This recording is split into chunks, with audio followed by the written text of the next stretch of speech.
Okay, well, good morning, everybody. Good morning. We're at the end of April. You know that? So we have, as we do at this time in the service, someone from our new member team. And there's a little packet of information for anybody that's here for the first time or back after a long time. There's the membership table in the back with more information as well. But in this little packet, if you fill out the blue card and give it back to one of these wonderful ladies, you get a free book on how to speak science of mind. This is a very simple little, a concept on each page like this, and it's easy to read and very readable.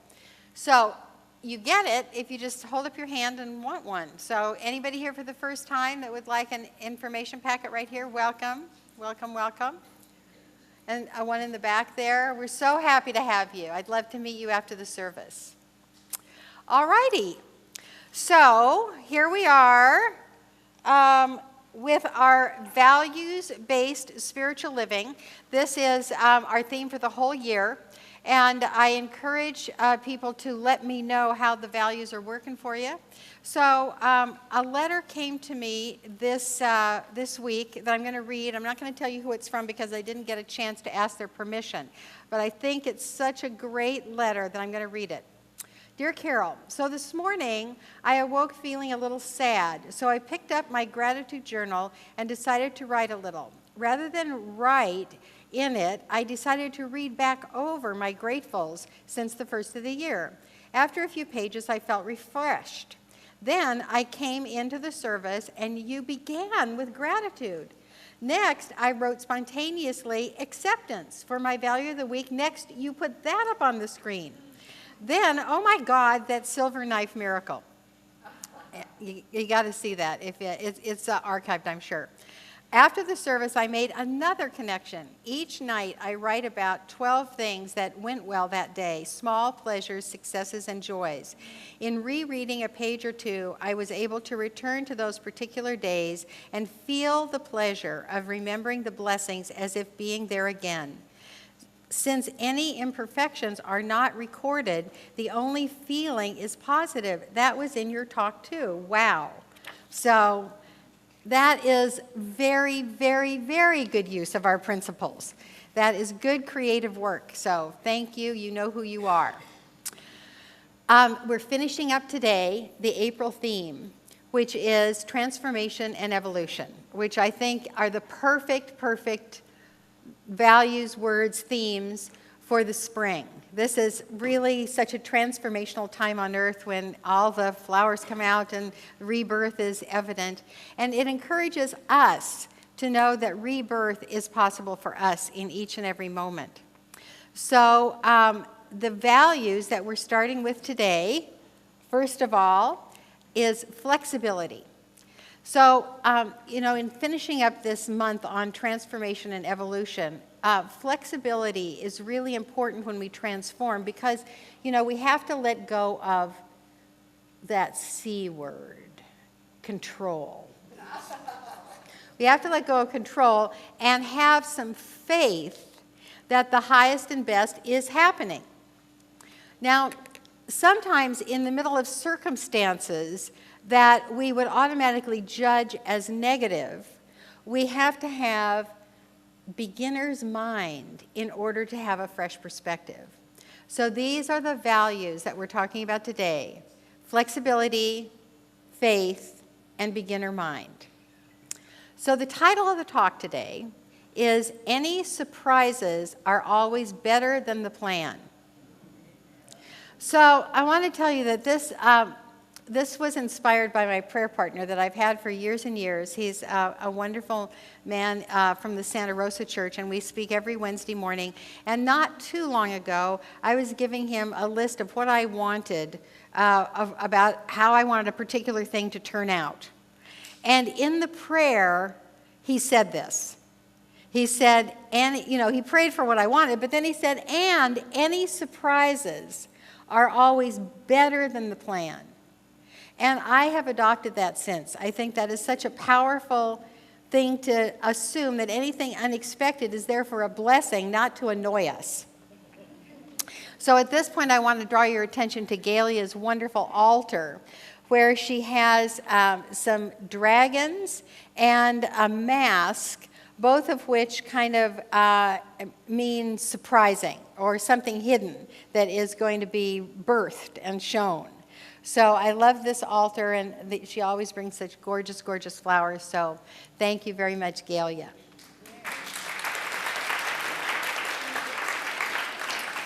So as I was thinking about this topic, I talked to a few people, and a lot of you guys don't like surprises.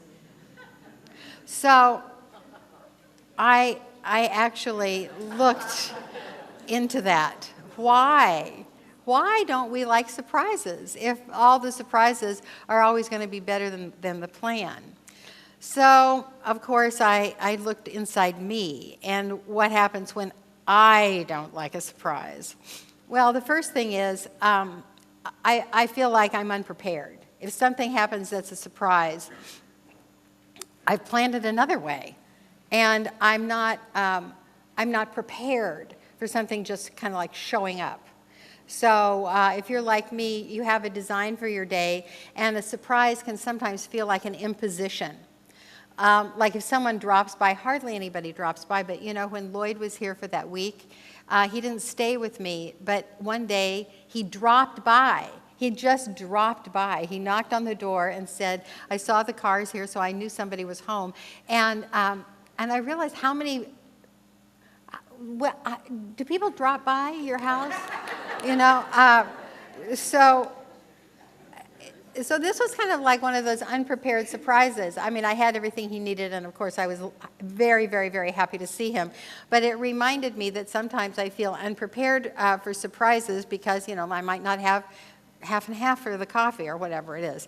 And it might impact my schedule, you know, that I have. You know, I see some nods there. So we're unprepared for extra because we got our schedule full. Another reason that we don't like surprises sometimes is that we have the memory of past bad surprises. And anything unexpected reminds us of a past time when something unexpected happened that we really, really didn't like. And we carry this sort of fear that if it's going to be unexpected, it's not going to be good. So this is something that can be healed, you know? If you always think of the unexpected as something bad, this can be healed. And we have a table full of practitioners over here, one of whom I'm going to introduce very specifically later because it's her first time. But her initials are TB. Anyway, at the very least, a surprise feels like an interruption. That you know, we just have our plan and it's interrupted. So I actually Googled this. I Googled, why don't people like surprises, if you can believe that. And I found this post that was really pretty funny. So she writes this. Look, I'm a very organized person, okay? I make lists. I clean methodically. I put washing into the clothes horse in a regimented way. I have a system. I make plans. And I'd much rather everything stay as I planned, thanks. I don't like things to change. It makes me anxious and I panic. And then I don't want to do it at all. I'd rather everything go as it was originally planned, or I'll just cancel it altogether. Not doing something is the easier option for me. Not doing something means I'm in my normal routine. Not doing something means there's no surprises. It's the safe option. That's intense, right? And then finally, at the worst, we feel like things just devolve into chaos. So the writer goes on. I can follow other people's plans with no issue at all. The problems start when the plan changes suddenly, even a small bit. Then we're just hurtling into the unknown. The whole thing is pregnant with surprise, and I don't know what to expect, so I can't be prepared and I panic. So if we find ourselves in these feelings of, you know, no surprises are the safe option, and if there are surprises, you panic, maybe we have an issue with control. Do you think? So And when you think about it, control means that you don't trust God and you don't trust anybody else. And you barely trust yourself if you can just keep everything corralled into that controlled place that feels safe. And it has to be our way. It has to be our plan, and the parts to the plan have to be our parts to the plan, and everything goes according to how we feel safe. So we aren't flexible, and that's one of the values today, flexibility. We don't have the faith, that's another value, that things will turn out if we take our hands off, if we pry our fingers off of the control bar and think that it might just happen with blessings instead of with chaos. And it might happen with delight rather than fear. Because if we are so into controlling our life, we are living with fear.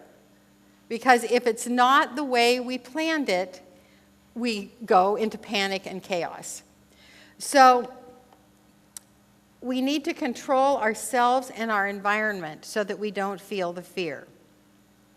And we spend a lot of time coming up with the best plan and the best idea that we are capable of. But you know, I have a new thing that might be of use to all of us, and that's next.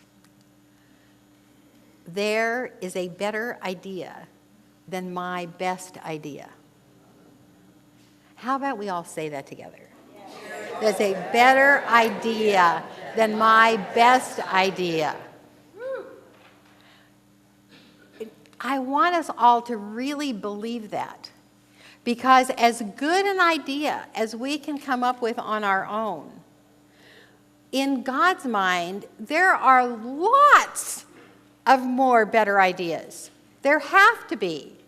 I bet if you look at any single condition of your life right now that you have planned, and you say, I am open to a better idea, that one will come to you. Because in God's mind, there are unlimited ideas. And there's a better idea than your best idea in the mind of God. And if we shut ourselves off from what might be a better approach to our dreams, we are limiting ourselves. We're in control. We feel safe, sort of, kind of, if it all turns out the way we have planned. But you know, that's why many of our practitioners, when you go to a practitioner and you say, I want this thing, and they speak with you and they, well, what is the experience that you want? And what are the qualities of life that you want? No. I want to be able to pay my rent. I want, a date for the prom, whatever. We want this specific thing. They will pray for that thing. And then they will say, I accept this or something greater. Because the practitioners have been trained that your best idea isn't God's best idea. So I have a story about a better idea that exploded in my mind quite a while ago, and it has to do with you and me. So in the fall of 1994, what was happening in this community is that Marcia Sutton had said that she was leaving, and there had been a series of candidates to take her place in the fall of 1994. There had been a slew of speakers that had already spoke, and they had had interviews with the board and interviews with the search committee. That's what was happening here. What was happening in my life was that I was the assistant minister in Santa Rosa. I lived in Santa Rosa. I had my kids in school in Santa Rosa. I had a fine job in Santa Rosa. And so it was the fall had progressed, and it was coming up to the holiday time. And Marcia was not going to just exit the church and leave you guys. So she called me and she said, would you give the 3 talks around Christmas and New Year's?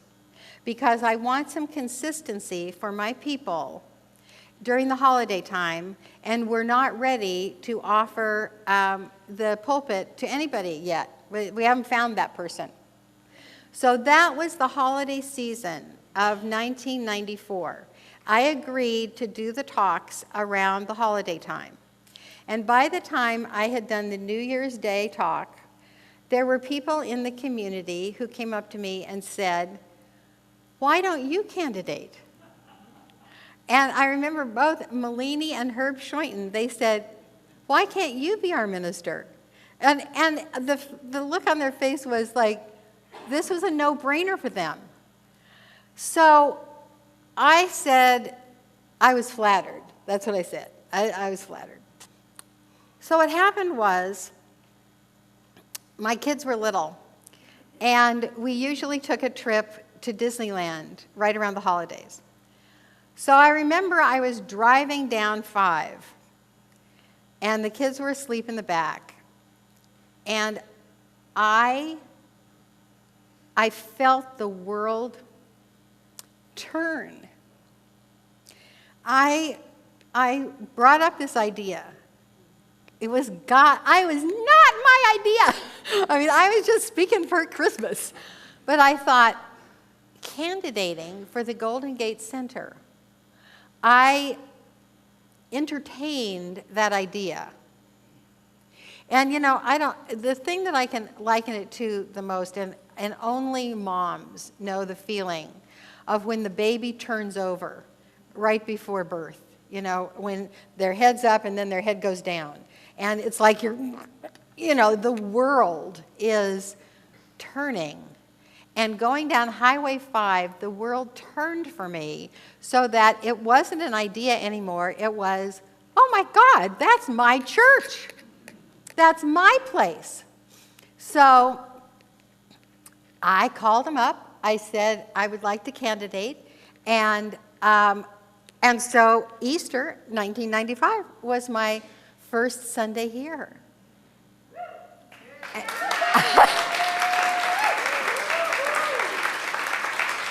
And you know, nobody was more surprised than me.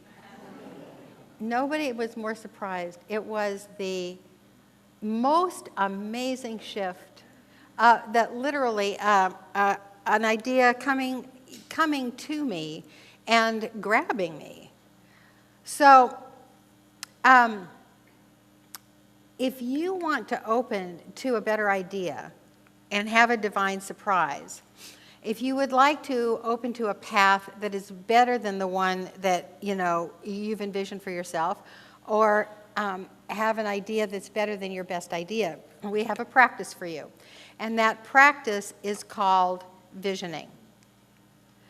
And so some people teach visioning that you want to catch God's plan. And I want to be really careful about that, because it's not that we have our plan that we're controlling, and then if we turn to God's plan, it's something that we don't want. It's like what happened to me with this community. It was a plan that was better than the one I was nurturing. And you're not going to be involved with a divine plan that is not to your soul's liking. It's not going to happen that way. But still, I don't usually talk about God's plan because it kind of hooks people into a predestined idea that is in some other denominations. And what I want to say to you about our denomination is that we have choice in everything, every single thing down the line. I mean, even after I had that revelation in the car, I could have said, never mind. I could have made that choice. Thank God I didn't. But what happens with visioning is that out before you, and I'm looking out before me, you would look this way, out before you are an infinite number of futures. You can go this path, and you can go this path, and you can go this path. From where you are in this present moment, you can think you're going down this path, and you can go, nope, I am going here. I'm going down this path. So envisioning of all of these paths that are out in front of us and all of the choices that we can make, there are a collection of paths that have the most love and the most light. Those are the ones we're looking for. When we do visioning, we are casting our mind open to receive some sort of message about what to do, where to go, where to step to be on the path of the most love and the most light. And you can do this in any area of your life, including one that you already have a plan for. You can just say, okay, I'm going to vision on this. Looks like I'm going here, but maybe there's another path that is more filled with love and light. So what we do in visioning is we just gaze into the possibilities of our future. We gaze into the possibilities. And we don't try to conjure anything. We don't, in other spiritual practices, we conjure the feeling, like that letter was conjuring the feeling of gratitude. But in visioning, we don't conjure anything. We don't consciously create anything. We open to divine guidance. So there are questions that you ask yourself in visioning, and then you wait for an answer. And I'm going to put these questions in the outgoing letter, so you don't have to take them down. But the questions are something like, what is the highest vision for whatever it is? What's the highest vision for my career? What's the highest vision for my family? What's the highest vision for my investments? What's the highest vision for dinner? Anything. And then a question is, what is my part? What is mine to do? There's God's part, and there's my part. And for it all to work together, if you like that vision, you got to do your part. Then a question is, what must I release or let go of? Because you'd already be there, right? If you were already on the path, you'd be consciously on that path, but you're not. So there's something that has to happen. You might have to release fear. You might have to release doubt. You might have to release competition. So you ask, what do you need to release? And then what do you need to step into? What consciousness do you need to grow? And then the last question is there anything else? Just an open-ended question, is there anything else that I need to know right now? So notice with these questions that it is opening to perspectives that you don't have, because you don't consciously answer these questions. You wait until something comes to you. And the other part of it is, this is not the kind of thing that we do in treatment where we accept a particular answer to prayer. What we are doing is really saying, what must I do to be the person that walks the path of the greatest love and the greatest light? What must I do? And so you are really not looking at changing the outside. You are looking to how to change the inside so that you can become the person that walks the path of the greatest light and the greatest love. Do you see that? Okay. So the power of visioning, first of all, then, is asking, not telling. We are inviting a better idea than we already have. What might that be? I got a good idea, but I know God's got a better idea. So we're peeling our fingers off the box, of the control box, okay? We are opening to new possibilities.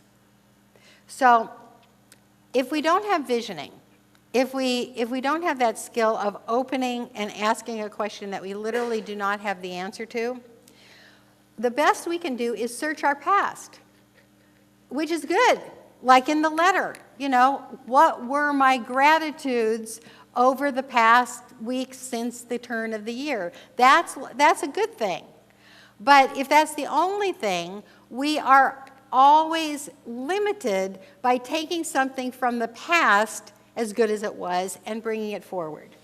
Even if we look into other people's pasts, what did they do that I thought was a good idea? So we're only looking at what we already know to bring it forward, instead of opening to absolutely new possibilities that have never come up before. That's what visioning does. It is opening to higher ideas, filled with more light and more love and more good for everybody. Because one of the wonderful things about this is that there are pathways, this path that is the most light-filled and the most love-filled, that's true for everybody.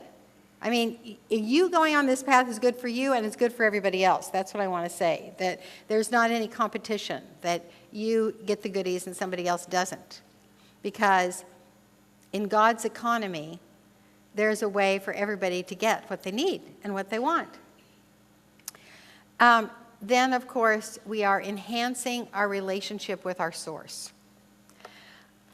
Because when we do this, we acknowledge that in the mind of God is a better idea. And so we open to the mind of God. We ask for the mind of God to be revealed to us. And knowing that there will be guidance to fulfill this vision.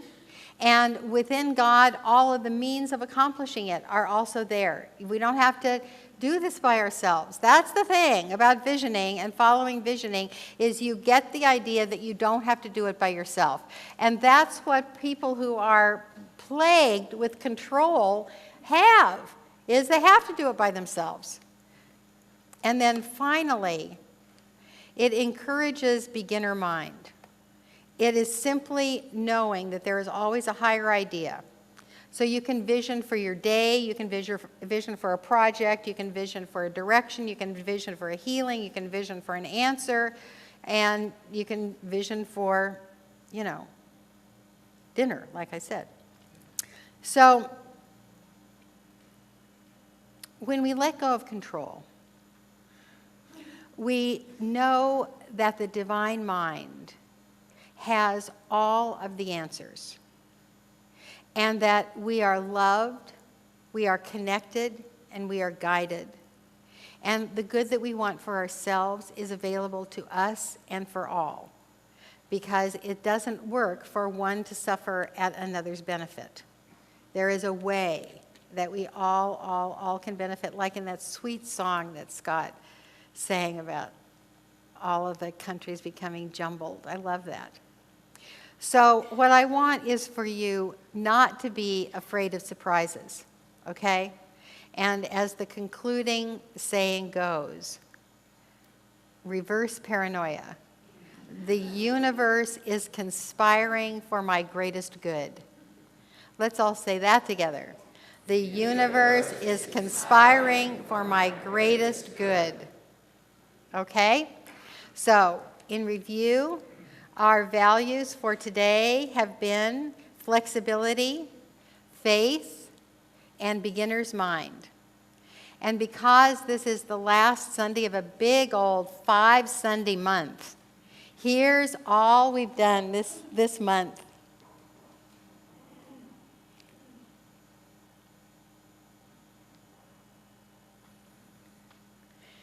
I think if you just came here for April,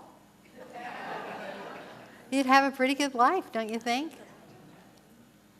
So, as we go into the inner work, practitioners, don't get up yet because I'm going to set this up.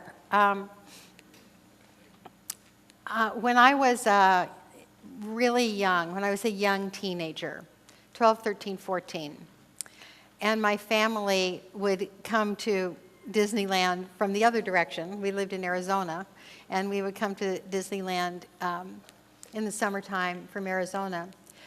We would also go to Founders Church, Disneyland Founders Church. It was kind of our little itinerary when I would come to visit the aunties. And we sang a song at Founders Church that is the epitome of visioning. And it's actually in the Science of Mind hymnal. Show them the hymnal, honey. Pick up. Oh, the Unity hymnal? Well, it's in the Science of Mind hymnal, too. My Unity hymn, when I was music director at Unity Church in Monterey, I was gifted one of their hymnals. So, Wings of Song. This is the song, and now if the practitioners would surround the community. And we're going to sing this, and then we're going to go into the inner work.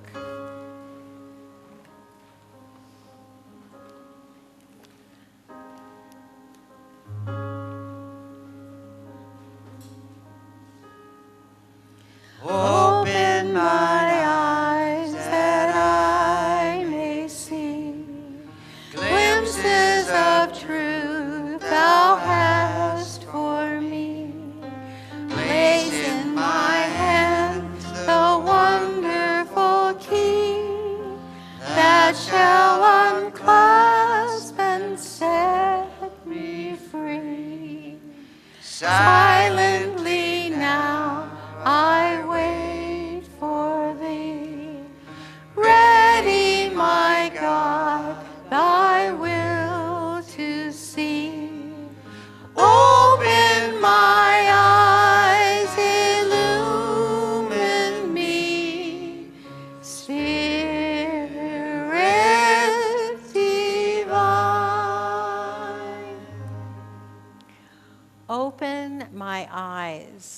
that I may see.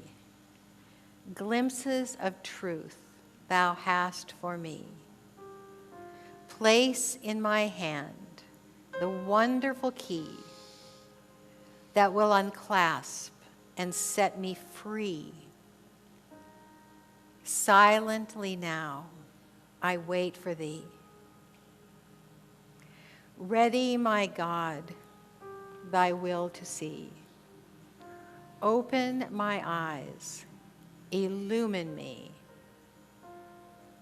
Spirit divine. And so as we open our hearts, our minds to a greater idea than we have ever had before, perhaps an area of life is coming into your awareness that could use a better idea. And in this moment, we ask, what is the vision that is the most filled with light and love for this area of my life?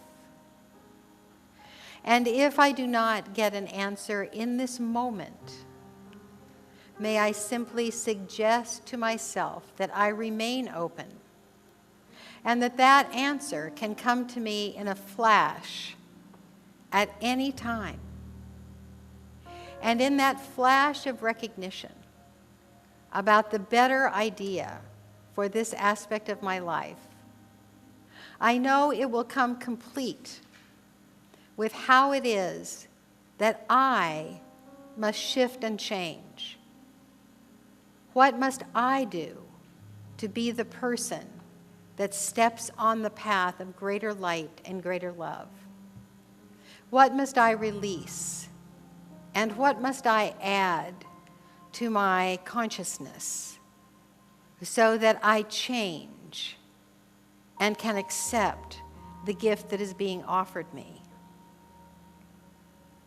For this is the way that I transform and that I evolve, that I am reborn day by day by day, by ever seeking the path of greater light and greater love, knowing that if I walk the path of greater light and greater love, that light and love surround me, and that all those that walk with me are bathed in the light and love of my divine vision. This I accept, and this I claim, and this I promise, that I will do my part, knowing always, always, always, always that God does God's part, and together we will live the better idea. And so it is. Amen.